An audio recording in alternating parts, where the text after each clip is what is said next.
Hi guys, if you're a returning subscriber, welcome back. If you are new, make sure that you tap the subscribe button and join the family. So we're in the fourth quarter of the year, and this is my favorite time of the year because it's time to start planning for the new year. And I'm sure someone is thinking, but 20k, it's only October. Why would I start planning for the new year now? Like, this year is not even over yet. But October and November is really the best time to start planning for the new year, because by the time December comes, December comes with year-end fatigue, it comes with vacation fever, it just comes with, December is just a time of relaxing, chilling. If you live in South Africa, it's bright, it's festive season. Like, ain't nobody got time for that in December. Like, in December, we just want to have fun. You know what I'm saying? So October and November are really the best times to start planning and preparing for the new year. The next couple of videos are going to be a series of different things that I usually do when I start preparing for the new year. And this particular video is going to be all about goal setting. If you and I walk this road together, we will both see this time next year, both of us, me and you, will be on a totally different level. The first best thing to do is to dedicate my year and dedicate my ambitions to God, because God can show me things that I didn't even think I could do. But because God knows so much, and because God is a God of wonders and miracles, He creates room and opportunities for us to excel more than we could have ever thought.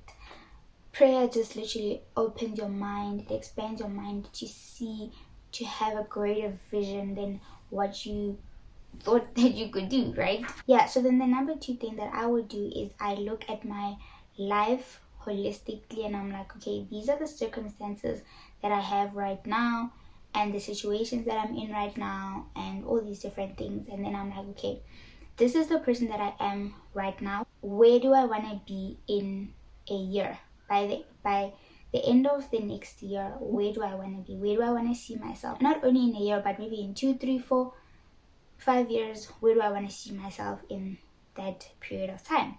So then I set goals according to what my priorities in life are right now. I don't compare myself to other people. There are other people that are my age that are doing other things more than what I'm doing right now, and I shouldn't feel bad and say, oh no, so and so is doing 1, 2 and the third, and compare myself to other people, because everybody's path is different. My path is different from your path, and your path is different from the next person. So that's why it's important for me to look at where I am in my life right now, and to give myself goals and ambitions that align with my life right now and where I want to be in the next year or two. Always remember that your journey is yours and nobody else's. So don't compare yourself. Comparison is the thief of joy, period. So now we're going to go to the third thing, which is to set SMART goals. So SMART basically stands for specific, measurable, achievable, realistic, and time framed. So if maybe your goal is to start a business, right? Starting a business is such a vague concept. It's a vague concept. It's not something concrete. It's not something solid that you can say, okay, this is the business that I want to have, right? So that's why you set a specific goal.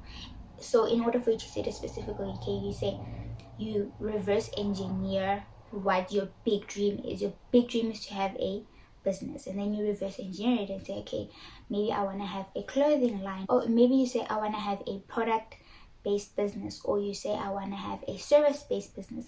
And then okay, you choose, okay, services. Maybe the services that you provide are helping people to maximize, or you help people capitalize on their social media platforms, right? And then you keep reverse engineering it until you get to a point where it's tangible. It's something that you can see, okay, these are the steps that I need to take to get to where I want to be, instead of just having this vague idea in your mind. Because If you don't have a specific goal, you just have a vague concept, there's no path, there's no journey that you're going to take to get to that place, because you don't even understand what exactly it is you want.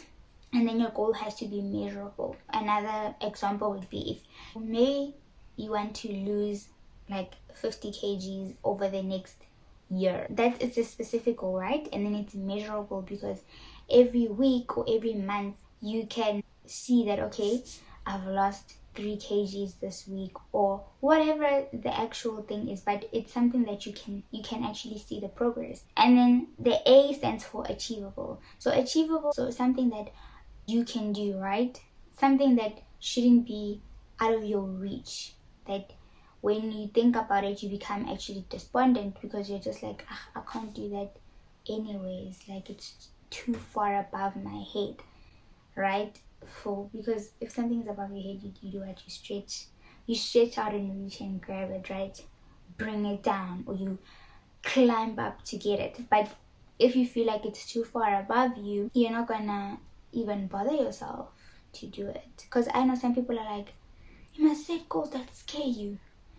And as much as, yes, that is true, you do have to set goals that give you that shake, but don't let it be things that actually, instead of scaring you to achieve, it scares you to run away.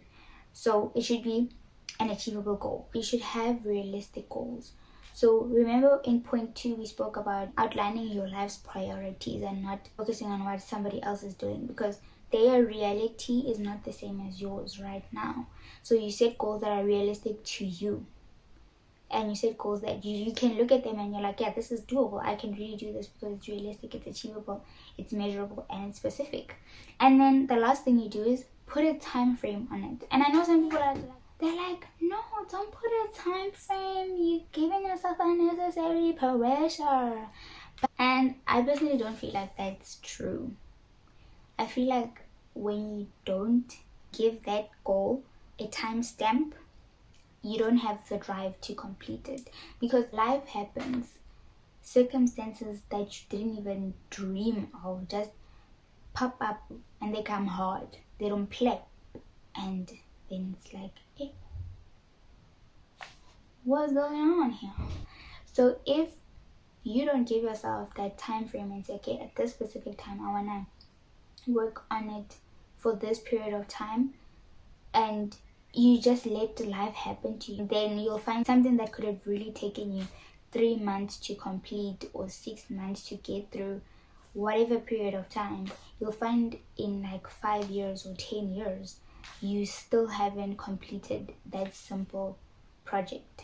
When you are doing your SMART goals, make sure that you write them down. What I normally do is I get a diary and I write down my goals for that particular year. I write them down and I divide them into 4 categories. So personal goals, financial goals, and then I have my intentions for the year, and I have my priorities. So when I write them down, I split them into those 4 categories, and then I write them down. I give myself like 4 or 5 of each of these different things, maybe a little bit more here or there, but then I make sure that I actually write it down. And then another very important thing when you're writing your goals is to also give yourself short-term, medium-term, and long-term goals. So there's some things that are, yes, they are definitely going to take you the whole year to do, the whole 12 months from January to December to do, and that requires what? Discipline. But if you look at it from a perspective of, I have to do this thing the whole year, not appealing. If you set it up in such a way that you have goals that you can complete in like a month or 2, and then you can cross it off, it gives you an excitement, that joy to get through it. And if you have another one that's like 6 months, so that by June it's crossed off, and then you're like, shee. And then you also have your long-term goals, which will take you the entire 12 months to do. You also incorporate like 5 years from now, and then reverse engineer the place you want to see yourself in 5 years. You reverse engineer it so that each year you know what you need to do to get to that place, and then from there each month you know what you need to do to get to where you want to be in the next 5 years, because success is definitely not a mistake. If you want to achieve something or you want to win at something, it happens through continually choosing to make decisions that get you to where you want to be, period. And then number 4, you have to make sure that your goals that you set, your SMART goals, are personal to you. I know you can set a goal. Maybe let's say, let's use traveling as an example. You set that goal. You say, okay, I want to travel. I want to go to such and such a place this coming year. But the real reason is not necessarily because you want to travel for the experience, but because you see people posting on Instagram. You know, they have this nice theme on their Instagram, and you're like, yeah, I also want to do it. And one of the really nice things that happened on Twitter this year is photo dumps. Personally, I love them. I love looking at them. I love when people post, you know, their photo dumps, and it's like, wow, people are experiencing different things, they're doing different things, they're having fun. But then some other people, maybe you're like I'm saying, your dream is to, your goal is to travel to a specific place this year, but it's not necessarily because you want to have an experience, but more because you want to be able to participate in photo dumps and posting on your Instagram feed and all these different things. And I know that it's nice when you can relive the moments through the pictures and videos that you took, but sometimes you have to reevaluate yourself. You have to peel back all the layers and say, is this goal really mine? Is it really personal, or is it something that I saw somebody else doing and I just felt like, man, I can do that too. I can do it too. Just go back and make sure that the goals that you set are really personal. They're for you. They're not for anyone else. They're not because you're trying to flex on anyone, not because you're trying to post on Instagram or any of those things. And I'm not bashing people that post their achievements and everything on Instagram. Like, I mean, everybody wants to be able to share good things that has happened in their lives with other people. But don't let Instagram and looking good for other people be the driving force of your life. If you like the video, make sure that you give it a thumbs up.